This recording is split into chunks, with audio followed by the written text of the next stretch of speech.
El otro día subí un vídeo humorístico a TikTok y me gustaría que le echarais un vistazo. El feminismo ha sido una ideología imprescindible a lo largo del siglo XX para alcanzar la igualdad jurídica entre hombres y mujeres. Autoras como Simone de Beauvoir o Virginia Woolf merecen ser leídas. Pero tú, hombre cisgénero heteronormativo que busca perpetuar la opresión sistémica, ni te atrevas a opinar sobre el feminismo. Todos los hombres sois iguales. Pero sí va a defender... Bueno, da igual. Hablemos de disforia de género. Hay un estudio muy interesante que contrasta el volumen de la estría terminal, una estructura del cerebro formada por bandas que discurren a lo largo del margen lateral de la superficie ventricular del tálamo, constituyente de los ganglios basales. Y las personas trans... ¡Que no te enteras! Sexo masculino y femenino, género masculino y femenino, y no se puede cambiar. Eso no es verdad porque, en fin, ¿de qué podría hablar ahora? Andrea, ¿qué tal? He roto con Marcos, tío. Quería saber si vas conmigo o contra mí, ya está. ¡Ya me odias! Evidentemente, los tres ejemplos expuestos son un tanto extremos y caricaturizados, pero ¿detectáis el patrón común? ¿Captáis lo que busco criticar? Independientemente de que tu respuesta sea afirmativa o negativa, quédate porque vamos a explorar en profundidad una de las distorsiones cognitivas más notorias y perjudiciales de la sociedad contemporánea: el pensamiento polarizado. Sin más dilación, comenzamos. El pensamiento dicotómico se define como la tendencia a clasificar las experiencias según dos categorías radicalmente opuestas: todo o nada, bueno o malo, perfecto o inútil. Bajo este marco cognitivo no existen las graduaciones, sino las polaridades, pues se emiten juicios categóricos y se atribuyen significados extremos y absolutistas en lugar de tomar en cuenta plurales dimensiones y aplicar pautas relativas. En consecuencia, las reacciones emocionales, intelectuales y conductuales de las personas oscilan de un límite al otro sin apenas considerar alternativas más neutrales y funcionales. Es por esto por lo que el pensamiento dicotómico está relacionado con el pensamiento primitivo. La persona no es capaz de analizar y conceptualizar determinados bloques de información en espectros, escalas, grados, matices o condicionantes, sino que se decanta por esquemas invariables, irreversibles, absolutistas, globales y adimensionales. A lo largo de la historia, la sociedad ha fomentado y retroalimentado de forma sibilina y subconsciente este procedimiento tan poco ortodoxo y racional, exagerando la maldad o la bondad en ciertos estereotipos.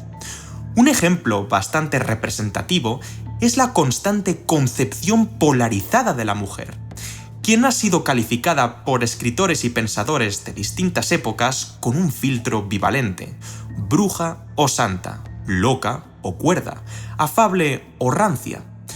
Otro clásico universal es la idea del amor romántico, el cual es presentado como puro, eterno, sublime y fiel, generando así la falsa ilusión de que numerosas situaciones idílicas pueden y deben materializarse en relaciones de pareja normales como pruebas inequívocas de respeto y afecto. También es habitual observar dicho paradigma en el prototipo dualista de héroe-villano que diversas series y películas exponen con frecuencia: los norteamericanos versus los rusos, el pueblo leal contra el gobierno tirano, etc. Por su parte, algunas religiones tampoco se libran del pensamiento dicotómico, concretamente aquellas que elaboran representaciones supraidealizadas del cielo y del infierno. Si uno cumple con humildad y sumisión los mandamientos, entonces su alma accederá a un paraíso celestial en el que gozará de un estado de paz y tranquilidad insuperable. En caso contrario, arderá, sufrirá y se lamentará en una gehenna de fuego para el resto de la eternidad. Evidentemente, estas ilustraciones están muy distorsionadas. La forma en la que conceptualizamos la realidad depende, entre múltiples factores, del grado madurativo de la persona. Jean Piaget describe cómo el pensamiento y la forma en la que procesamos información evoluciona, pasando por distintos estadios que permiten que la organización cognitiva se construya partiendo de un sustrato biológico heredado y a través de un proceso de acomodación y asimilación logre alcanzar características propias del pensamiento adulto. Dicha madurez en los esquemas cognitivos queda representada por un enfoque multidimensional, relativo, variable y reversible. Y es que el juego de la verdad no solo es blanco y negro, más bien hay muchísimo gris de por medio. Eso sí, conviene que aclare un pequeño detalle en aras de evitar posibles malinterpretaciones. Con esto no quiero decir que, semántica o epistemológicamente hablando, la verdad deba situarse siempre en el punto medio. Supón que Juan afirma que la sangre es roja, mientras que Pablo justifica que la sangre es verde. En tal situación, creo que a ninguno de nosotros se nos ocurriría concluir de la siguiente manera. Lo más plausible es que el auténtico color de la sangre siga una mezcla sustractiva amarronada o una mezcla aditiva amarillenta. Es más, podría darse el caso de que la sangre sea mitad roja y mitad verde, que unas veces sea roja y otras verde, e incluso que algunas personas tengan un torrente sanguíneo verdoso. Absurdo, ¿no crees? Visualiza este otro ejemplo. Quiero vender mi ordenador por 500 euros, pero solo me ofrecen 1 euro por él. Así que lo más sensato es que baje el precio a 250. No. Esto es lo que se conoce como falacia del punto medio, también denominada falacia de la equidistancia, moderación o compromiso. Y consiste precisamente en un error deductivo mediante el cual el interlocutor trata de atribuir una supuesta credibilidad de la afirmación por el mero hecho de que equidista del resto de las posturas. Por desgracia, la falacia del punto medio suele resultar eficaz por un prejuicio cognitivo que nos induce a pensar que, dado que las posturas eclécticas o integradoras suelen ser útiles para llegar a acuerdos entre dos o más partes y constan como herramientas que promueven la resolución de conflictos, estas son automáticamente acertadas. Sin embargo, subjetivar la verdad o mentira de un hecho sin atender al contenido de los argumentos puede conducir a conclusiones catastróficas como las que acabas de apreciar. Yo soy el primero que insiste en la máxima aristotélica aurea mediocritas con bastante frecuencia. La virtud se encuentra en el término medio. Pero no entremezclemos conceptos. Una cosa es la resolución de problemas y el tratamiento de verdades científicas, lógicas y factuales. Otra muy distinta, la virtud ética y moral de quienes hallan la valentía entre la cobardía y la temeridad, la generosidad entre la tacañería y el despilfarro, o la ambición entre la pereza y la codicia, que es justamente por lo que el filósofo abogaba. A menos que nos adentremos en un encuadre epistemológico ultrarradical, proposiciones como 2 más 2 es igual a 4 en los números reales o las ranas son anfibios serán siempre verdaderas. Empero, cosa distinta sucede con problemas del estilo. ¿Deberíamos clonar seres humanos? ¿Quién es el mejor cineasta de todos los tiempos? ¿Ha sido la unión monetaria en Europa una buena medida para fomentar el crecimiento económico? ¿O qué causa la depresión? Cuyas respuestas son dispares, complejas y variadas. Dicho esto, voy a exponer a continuación 2 áreas de conocimiento en las que el pensamiento polarizado es bastante prominente. Y vas a ver que voy a poner ejemplos muy sencillos para que el mensaje cale correctamente. Vamos a por ello.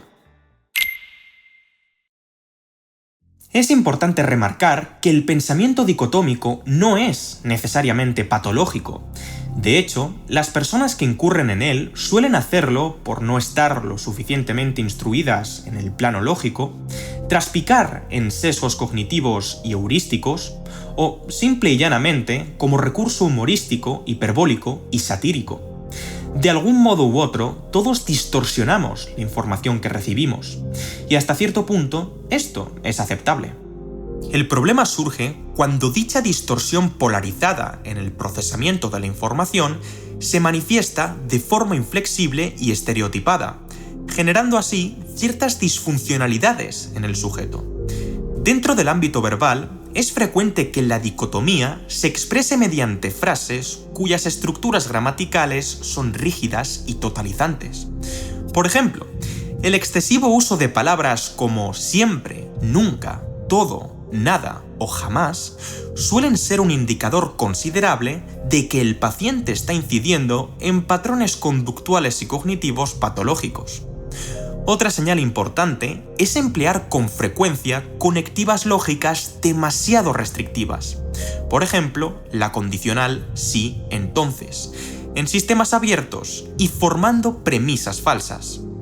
A continuación, acudiremos al DSM-5, es decir, el Manual Diagnóstico y Estadístico de Trastornos Mentales, para ver algunos ejemplos de pensamiento dicotómico.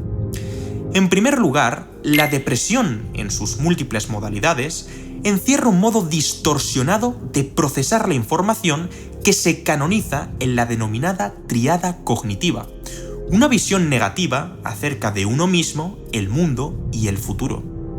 Algunas de las creencias habituales que los pacientes reflejan junto a sus respectivos constructos absolutos son: nunca voy a mejorar, siempre me ha ido mal en la vida, tengo un destino desgraciado, todo lo que hago es un desastre, si no obtengo este empleo no seré feliz. En segundo lugar, el trastorno de pánico y las fobias, los cuales constituyen diferentes manifestaciones de la ansiedad, presentan esquemas que tienden a la sobreestimación del peligro potencial de los eventos, así como a la subestimación de los recursos de los cuales dispone el individuo para hacerles frente. Los más asiduos son los siguientes: la gente desconocida me aterroriza, el mundo es un lugar peligroso y hostil, mi cuerpo reacciona así y yo no lo puedo controlar, si estoy solo o salgo a la calle, algo malo va a ocurrirme, todos me miran y se van a dar cuenta de que soy tímido. En tercer lugar, el trastorno obsesivo-compulsivo, es decir, el TOC, denota un marco mental asociado a la imperiosa necesidad de control, la minuciosidad por detalles irrisorios y la adopción de conductas y rituales extremos. Es bastante común escuchar frases como: solo existe el bien o el mal, mis pertenencias deben siempre oler bien, si no hago todo correctamente, soy un completo inútil, si alguien me hace algo malo, debe ser severamente castigado, si no realizo esta acción en particular, lavarme las manos, colocar mis pertenencias en ángulo recto, etc., algo terrible me ocurrirá a mí o a mi familia. En cuarto lugar, los individuos que padecen el trastorno paranoide de la personalidad tienden a interpretar el mundo como amenazante, frío y despiadado, así como a adjudicar la culpa de todas las dificultades que atraviesan a los demás. Yo destacaría pensamientos similares a estos: si bajo la guardia, otros se aprovecharán de mí, nunca volveré a confiar en los demás. La gente dice una cosa, pero en realidad insinúa otra. La gente es malvada y solo busca perjudicarme. La gente actúa siempre por motivos ocultos. En quinto lugar, el trastorno del límite de la personalidad se caracteriza por un patrón de inestabilidad en las relaciones personales y en el autoconcepto del sujeto. Verbigracia: nunca podré contar con nadie porque todos me odian. Si me dejas, me mato. No puedo vivir sin ti. Si alguien me conociera, seguro que me abandonaría. Soy malo, por lo que merezco las cosas malas que me pasan.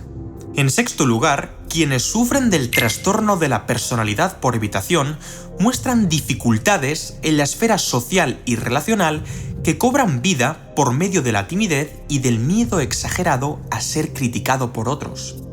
Algunas de sus creencias son las siguientes: nunca podré acercarme a nadie. Si alguien me critica, seguro que tiene razón. No podría soportar equivocarme en público. Si los demás me conocieran, me rechazarían. Me voy a quedar solo para el resto de mi vida. Hago un pequeño paréntesis para advertir seriamente al espectador. Los problemas mentales son mucho más complejos que el mantra «piensa de otro modo y todo cambiará». Una mala estructuración cognitiva puede ser causa, consecuencia o ambas cosas simultáneamente de dichos trastornos, pues en su aparición y permanencia participan en conjunción factores hereditarios, ambientales y sociales. Lo último que quiero es que la audiencia adopte una postura reduccionista que lo rebaje únicamente a formas de pensar equivocadas. Doy por hecho que no es tu caso, y has comprendido el mensaje principal. El pensamiento polarizado hace acto de presencia en numerosos trastornos mentales, contribuyendo notablemente a la creación y/o perpetuación de esquemas cognitivos que alteran o exageran la realidad. Es francamente curioso ver cómo el mundo está dividido en dos bloques antagónicos cuya ideología política y económica es aparentemente incompatible, pero con un terreno común inexplorado que nadie parece querer conquistar. En este sentido, el eterno debate entre izquierdas y derechas ya me aburre, y mucho. ¿Y sabéis por qué? Pues muy simple. Porque se trata de un problema divergente y ambas partes tienen la absurda convicción de que tan solo una de las dos se encuentra en la posesión de la verdad absoluta. Lo peor de todo es que muchas veces expresan ideas similares, pero no se toman las molestias de escucharse. Imaginad por un segundo la típica conversación entre un liberal y un socialdemócrata, adaptando el discurso al monotema de la tributación de los youtubers en Andorra. No puedes coaccionar a la ciudadanía en contra de su voluntad con una carga impositiva tan elevada. ¿Por qué debería concederle al Estado una tercera parte de lo que yo genero legítimamente? ¿Me esfuerzo para financiar a quienes me obligan a ser financiados? Eso es un robo. Para colmo, los ciudadanos no elegimos democrática, selectiva y específicamente hacia qué sectores, asociaciones y actividades se destinan nuestras aportaciones. Eres ciego ante la realidad. Para haberlo generado legítimamente, han tenido que darse en ti una serie de variables de carácter determinista y aleatorio. Tu genética, nacionalidad, entorno, educación y un largo etcétera. Lo mínimo es contribuir para igualar el terreno de juego a quienes no han tenido las oportunidades y privilegios de los que tú sí has gozado. En caso contrario, serías un mero perpetuador de la injusticia disfrazado de triunfador. ¿Pero qué culpa tengo yo de que exista la injusticia en el mundo?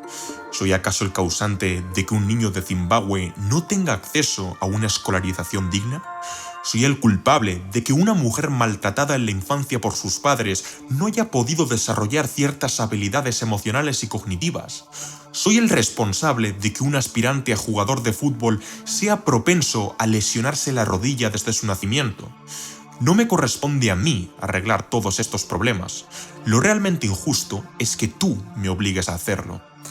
No eres culpable de forma directa, pero si te aprovechas de los defectos intrínsecos de un sistema monetario en el que la emisión de dineros se produce de forma unilateral y de un sistema corporativo en el que incontables compañías contaminan y subcontratan para ahorrar costes y donde abundan socios parasitarios que poseen dicha condición sin haber sido directivos ni haberlo merecido, entonces sí que eres culpable de forma indirecta. Solo velarán por tu aparente inocencia quienes carezcan de una visión profunda y holística. ¿No os dais cuenta de que ambos bandos tienen parte de razón? O quizás no, y decidas sacarle la puntilla a la postura que más rabia te dé. No me malinterpretes, no pasa absolutamente nada si concuerdas con una ideología más que con la otra. El verdadero crimen se produce desde el momento en el que uno incurre en el sesgo de confirmación para confirmar, ratificar y justificar los argumentos de tu postura favorita, a la par que rechazar e ignorar todos los argumentos de la postura contraria. Y todo lo anterior suponiendo que los argumentos se expongan cohesionadamente. No sé vosotros, pero yo no he escuchado por ahora razonamientos similares a este.